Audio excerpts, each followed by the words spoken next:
All right, good morning, everyone.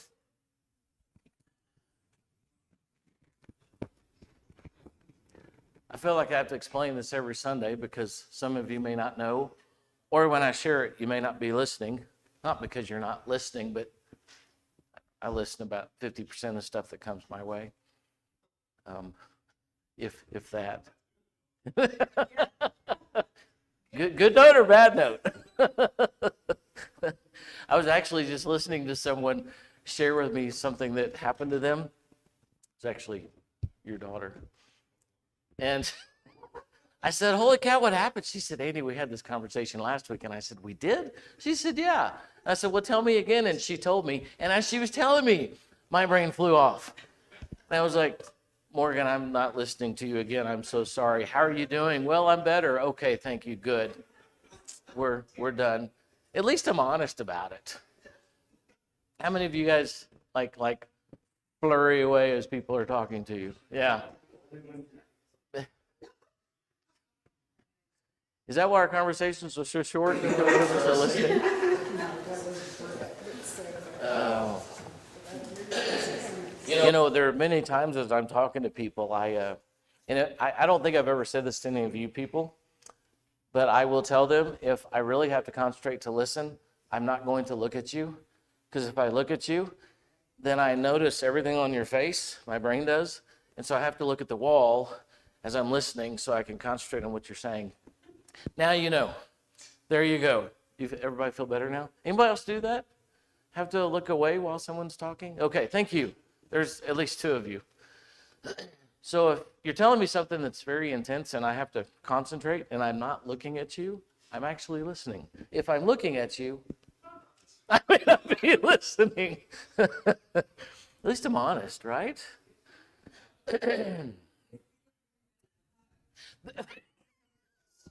What if I say, bless your heart? I give them a hug and say, bless your heart, then everything's good. All righty. Everybody feel better now? I do. Now you know I'm not listening to you. All right, good counseling session. All right, we're going to be in 1 Samuel 3 today, and mostly because as we went through a lot of this, and we got to chapter 4, and some of you brought up previous information that kind of explains where we are. So actually we're going to be in 1 Samuel 2 beginning in 12, and then we'll look at some items in chapter 3, and depending upon where we are, we'll then jump back into chapter 5. Okay, 1 Samuel 2:12. Now the sons of Eli were vile men. They did not know Yahweh. And this was the legal judgment for the priest with the people. When any man was offering a sacrifice, the priest young man would come while the meat was boiling with 3-pronged fork in his hand. And then he would thrust it into the pan or kettle or cauldron or pot. All that the fork would bring up, the priest would take for himself. Thus they would do in Shiloh to all the Israelites who came there. Also, before they offered up the fat and smoke, the priest's young man would come and say to the man who was sacrificing, give the priest meat for roasting. He will not take boiled meat from you, only raw. And so then the man would say to him, they must surely offer up the fat and the smoke first, and then take as much as your soul desires. And then he would say, no, you shall give it now, and if not, I will take it by force. Thus the sin of the young men was very great before Yahweh, for the men spurned the offering of Yahweh.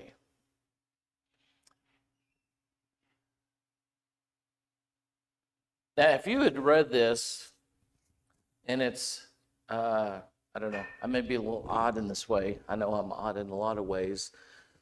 And this isn't in the Bible, and it doesn't have the name Samuel in it. What would you think about these two guys, the sons of Eli?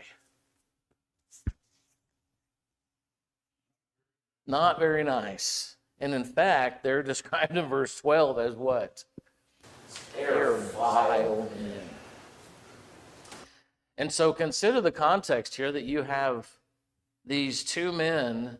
They are the high priest's sons in the temple. And what kind of men are they? They're vile. They are corrupt.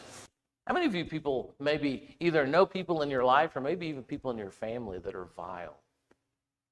Yeah. So they're very, very challenging people. They're very challenging people to be around, and as you watch them deal with people. But these are men in the temple. So verse 18, while Samuel was ministering before Yahweh as a young boy girded with a linen ephod, and his mother would make him a little robe and bring it to him from year to year when she would come up with her husband to offer the yearly sacrifice. And then Eli would bless Elkanah and his wife and say, "May Yahweh establish for you a seed from this woman in place of the one that she dedicated to Yahweh." And they went to their home. Verse 22, now Eli was very old, and he heard all that his sons were doing to all of Israel, and how they lay with women who served at the doorway of the tent of meeting. And so he said to them, "Why do you do such things, the evil things that I hear from all these people? No, my sons, for the report is not good, which I hear the people of Yahweh passing about. If one man sins against another, God will mediate for him. But if a man sins against Yahweh, who can pray for him?" But they would not listen to the voice of their father, for Yahweh desired to put them to death. Now the young boy Samuel was growing in stature and in favor both with Yahweh and with men. Y'all remember that verse from another place? That sound familiar? Jesus. Yeah, isn't that interesting? So you go however many centuries it is from here to that, and Luke pulls from this place talking about Samuel. That's interesting. So then a man of God came to Eli and said to him, "Thus says Yahweh," and I don't know what translation you have. I'm not putting Yahweh in there and it says Lord. My translation actually says Yahweh, which I'm kind of surprised. How many of y'all actually says Yahweh? Or how many of y'all says Lord? Lord? That's odd. I'm not used to them actually saying, see, mine actually says Yahweh, which is kind of weird. Which is actually what the word is. Did I not indeed reveal myself to the house of your father when they were in Egypt, enslaved to Pharaoh's house? Did I not choose them from all the tribes of Israel to be my priest, to go up to my altar, to burn incense, to carry an ephod before me? And did I not give the house of your father all the fire offerings of the sons of Israel? Why do you kick at my sacrifice and at my offering, which I have commanded in my habitation, and honor your sons above me by making yourselves fat with the choicest of every offering of my people Israel? Therefore Yahweh, the God of Israel, declares, I did not indeed say to your house and the house of your father, I did not indeed say that your house and the house of your father should walk before me forever. But now Yahweh declares, far be it from me. For those who honor me, I will honor, and those who despise me will be cursed.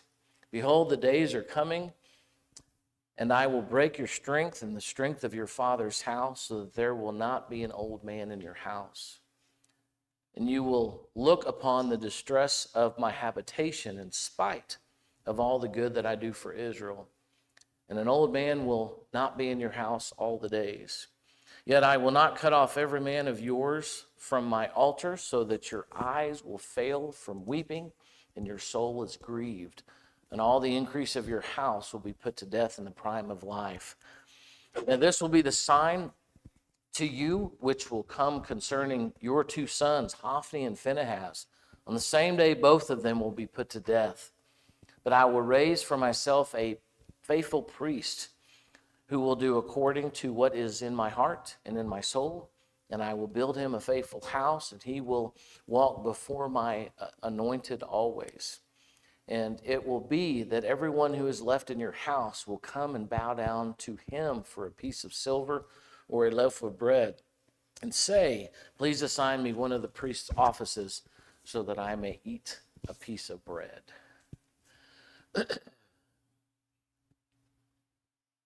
As we read through that, if you were able to pay attention, and I only say that because I probably couldn't, your thoughts on that.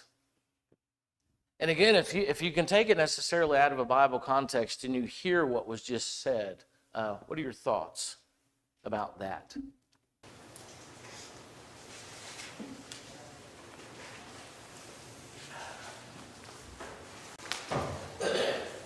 Yeah.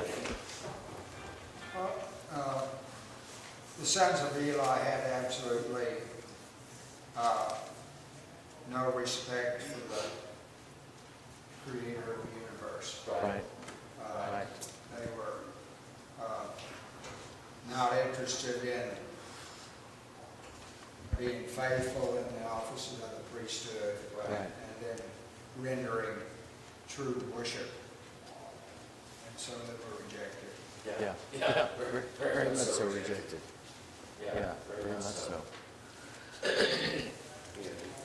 Yeah. One of the things that stood out to me was when it talks about, I don't remember which verse it was, but when I think Eli had gone to his sons and said, you're doing a bad thing, and it says that they didn't listen to him. Go ahead. Yeah.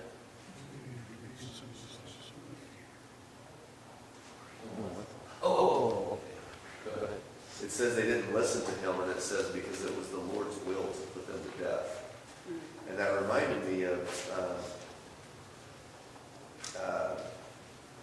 when Moses was on Mount Sinai and he was getting the Ten Commandments, and the Israelites sinned and built the calf, the golden calf, and God said to Moses, leave me alone now, because I'm going to go put these people to death. I'm sorry that I have even made a covenant with them. Right. And so he's ready to go wipe them out, just like this. But Moses interceded for them, and it says that Moses changed God's mind, and because he reminded him of all of the covenant and the promises and things like that. And so God relented from that.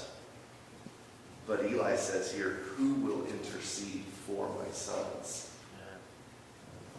And it would have been him. Like the priest is the one that is the one that goes between. Right. But he's kind of at a loss, I guess. I don't know. It's an interesting comparison / contrast. Yeah.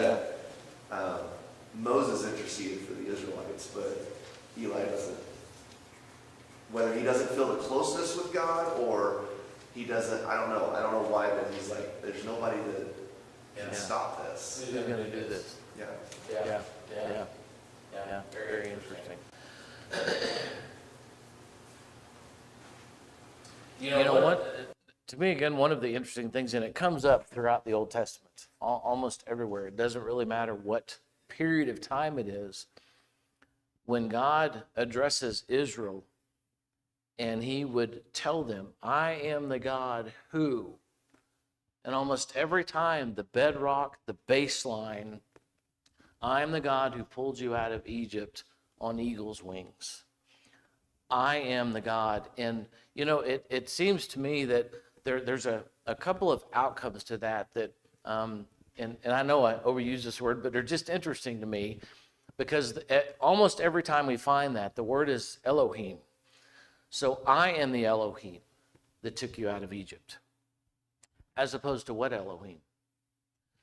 Well, the Elohim of any other nation. I mean, every nation that surrounded Israel, and Israel for a while, served other Elohims. And Elohim is just a heavenly presence.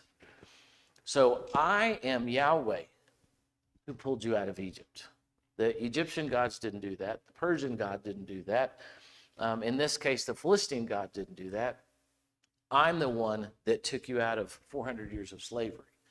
I'm the one that suited you with stuff on your way out of Egyptian slavery. I'm the God that even though you rejected my plan, I kept you alive through 40 years in the wilderness.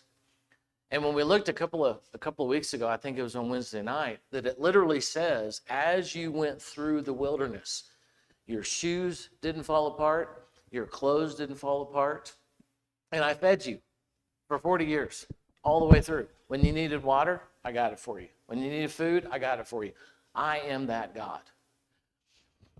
And I think for us today, in a sense,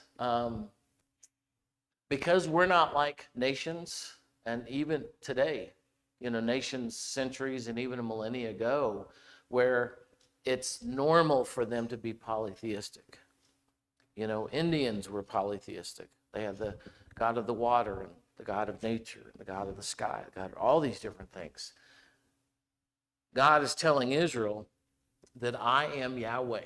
I am the one that did this. I am the God of the bread, the God of the water, the God of keeping you alive, the God of the shoes, et cetera, et cetera.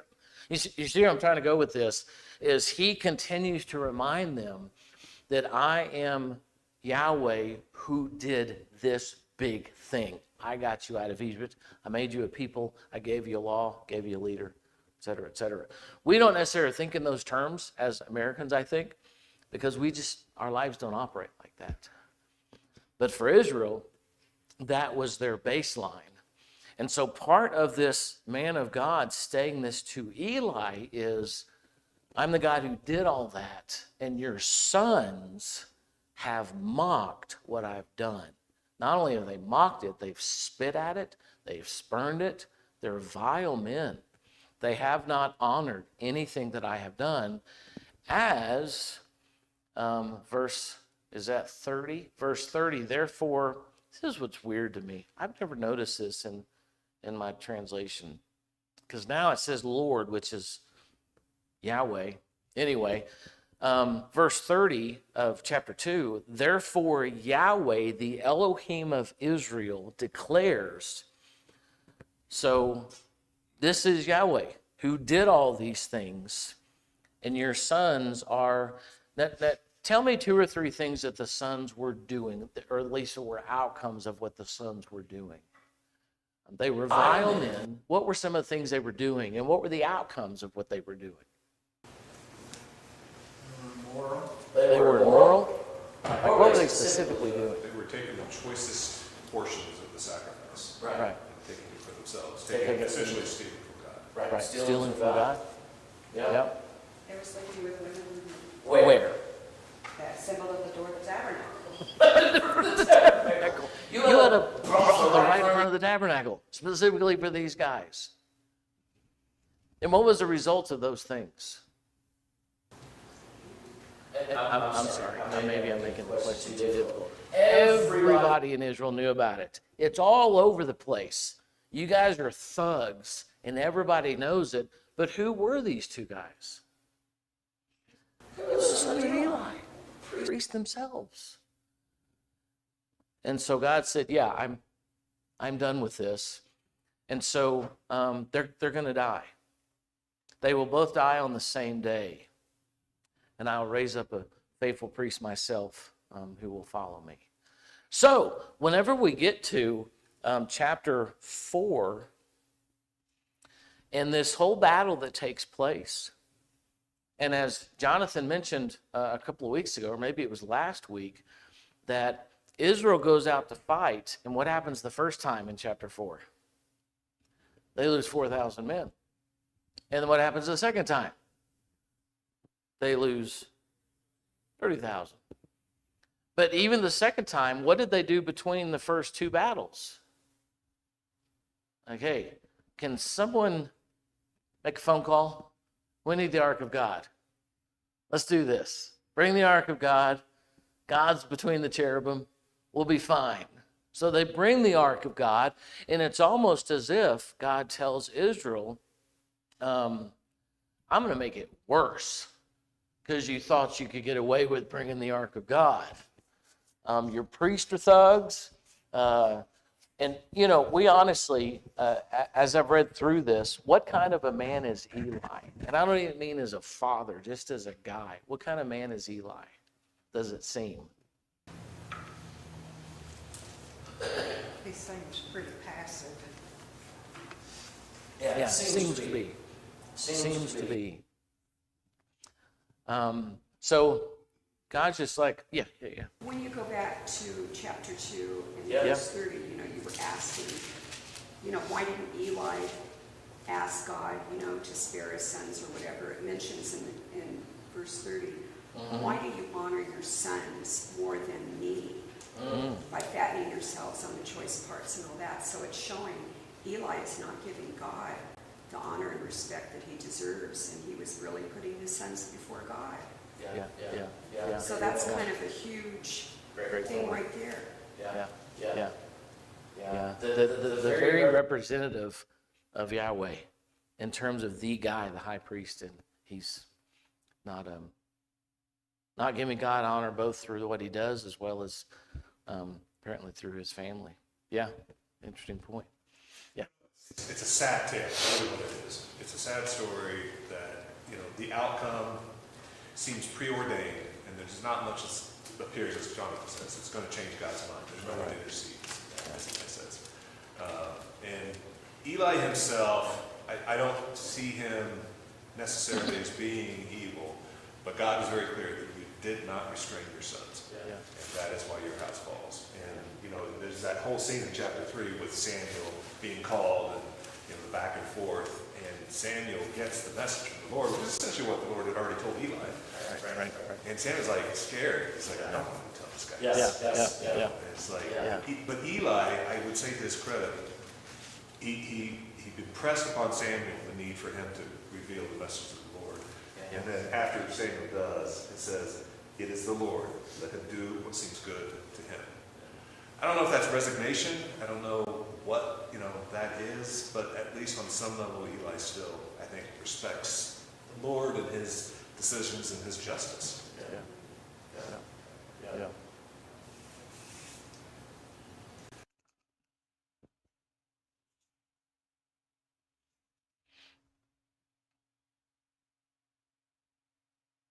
Sorry, I'm pausing because I'm processing, trying to decide I've got some thoughts if I want to share them or not.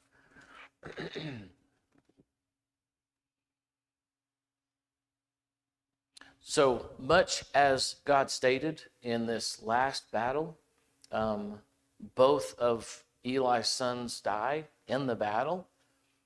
And then Eli himself, when does he die? What kind of series of events happen? Heard the bad news about the death of his sons Right. and the defeat. Yeah. And I think someone mentioned that it was the death of his sons, but what seemed to really tip him over? The Ark of God had been captured. And the Ark of God was where? I mean, it's almost like for the first, second century, well, the second and first BC and the first and second AD century Jews, how did they feel about Gentiles? They were dirty and they were pigs. Do you remember if, well, this is kind of a little bit of a stray, but when Peter goes with, well, he doesn't go with Cornelius. Cornelius sends two guys to Peter's house, and then Peter goes to Cornelius' house in Acts 11, 10, 11-ish. And do you remember what Peter says when he got there, what he said to Cornelius? He's like, look, I'm only here because God told me to come. Otherwise, dude, I wouldn't even be near your house. I wouldn't want to smell you. I don't even want to be here. But I'm here because this blanket came down and all these nasty foods, and God told me to eat them. And so that's why I'm here. And then he went into his house and did what? Shared the gospel. So even for Peter, even in, and let's say Acts 11, let's say that's, I don't know, mid-40s, let's say. Because I looked at that a while back. It never occurred to me that between Acts 1 and Acts 11 is not like a week. It's a long time. So it's like maybe 10 years later, Peter is at Cornelius's house, and he still is a very, very racial Jew. I'm only here because God told me to be here. I'm only here because, the gospel's for everyone. So he goes in there and shares the gospel, and, and then Peter has to go back to Jerusalem and explain why he was in not only Gentile country, but actually in the house of a Gentile. So I say all that because the ark of God is now in nasty, icky, dirty, not only in the Philistine country, but it's in where? It's in a Philistine temple right next to the Philistine god Dagon, which, by the way, I believe it's a fish god. So Eli finds out about all that. We aren't given that like that in terms of a narrative, but he finds out about that. When he heard the news, verse 19, the ark of God had been captured, and that, that's the wife. That's she. Verse 18, when he mentioned that the ark of God, Eli fell backward off the back of his chair, side of the gate, broke his neck. And I have always found it interesting, yes, I'm going to use the word again, that what does it mention about Eli that's just kind of unusual? Why? It's not as if the fall killed him. What actually caused that? He's a big dude. Now, what big is, I don't know, but he's a big guy. And so apparently his weight coming back, and then he hit something on his neck, snapped his neck, and he died. I just always found that interesting that it mentions that. And he had led Israel for 40 years. Yeah. God had prophesied. Yeah. He had said that the sign to you will be that your two sons will die on the same day. Yeah. And it seems like he lives long enough to get that message. Right. Yeah. And does. Yeah. How long did he have to process Well, 2 battles. Whatever those 2 battles are, And then, of course, Phinehas' wife, what is her name?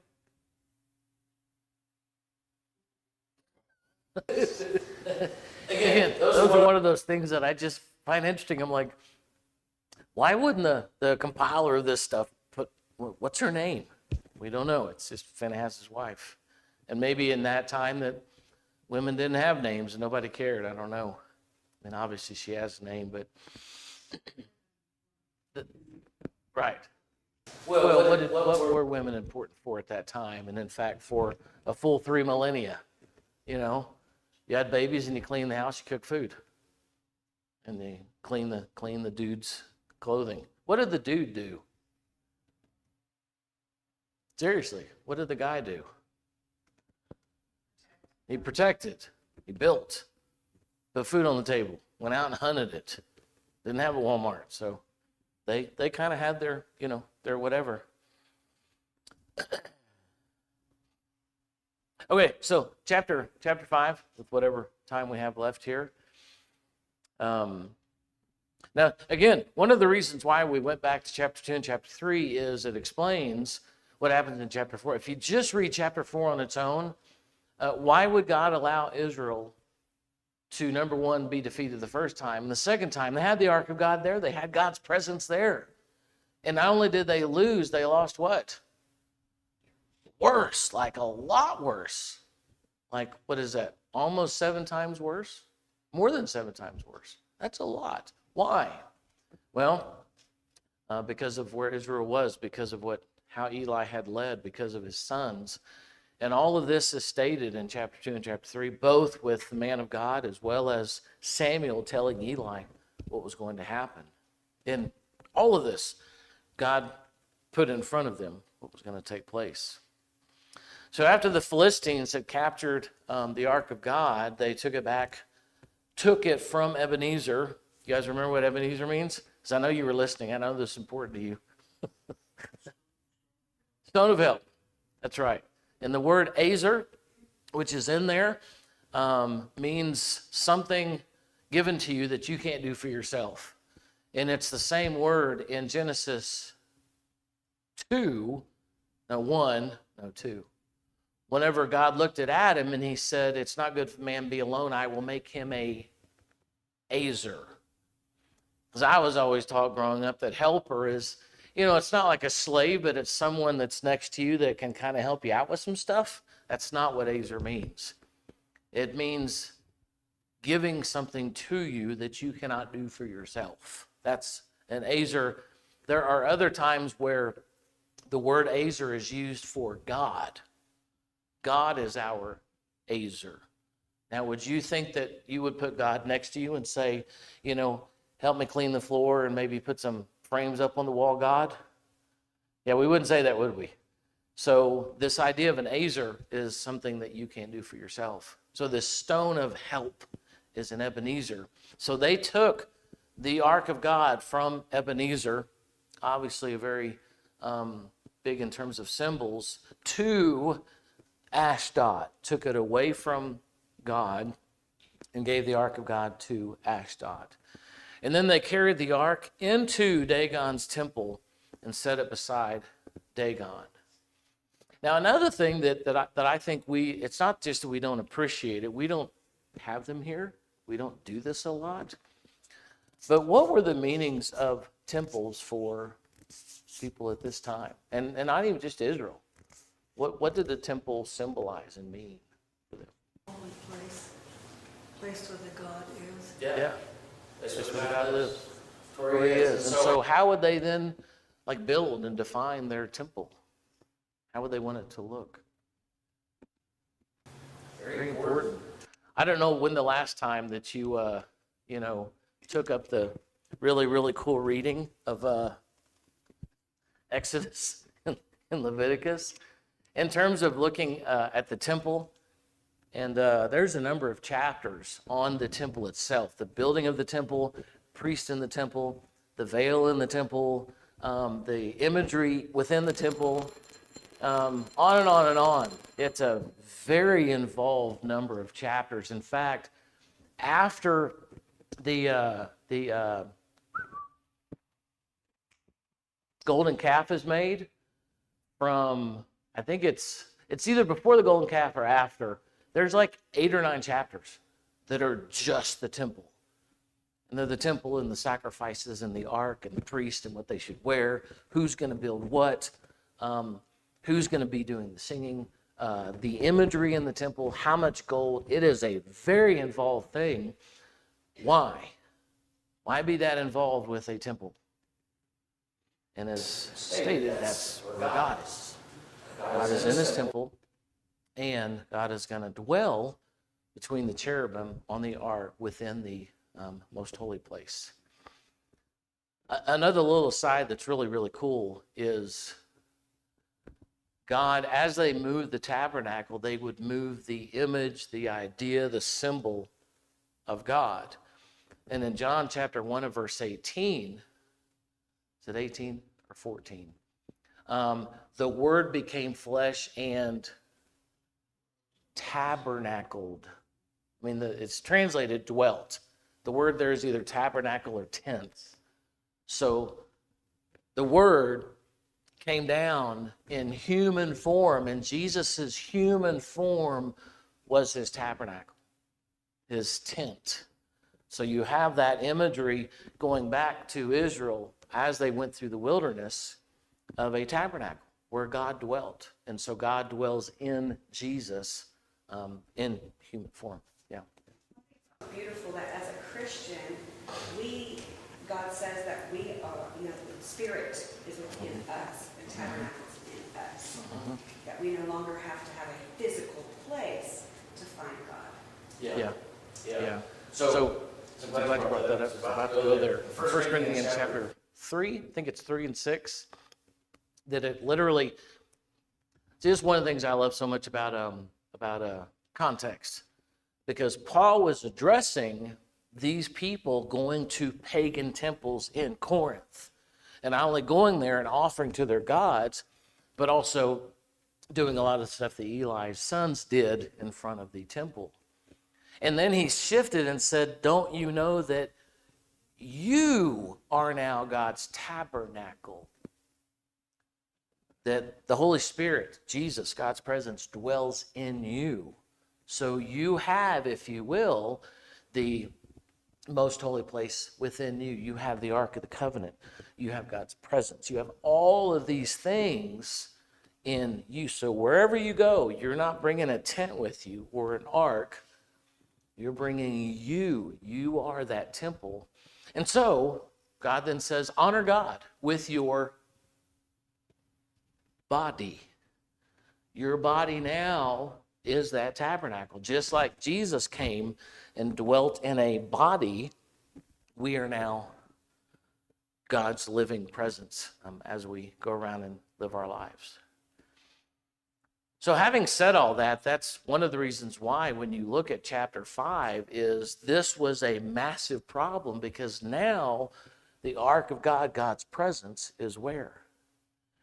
In a pagan temple, in a secular place. And as we're going to look at next week, I also, if you choose to read this in the week, because I know you're going to do that. Sorry, that sounded rude. I didn't mean that to sound rude. God takes care of this. Israel doesn't come and try and get the ark of God. God takes care of this. Really, really interesting. So, all righty. Well, thank you for your comments. We'll continue this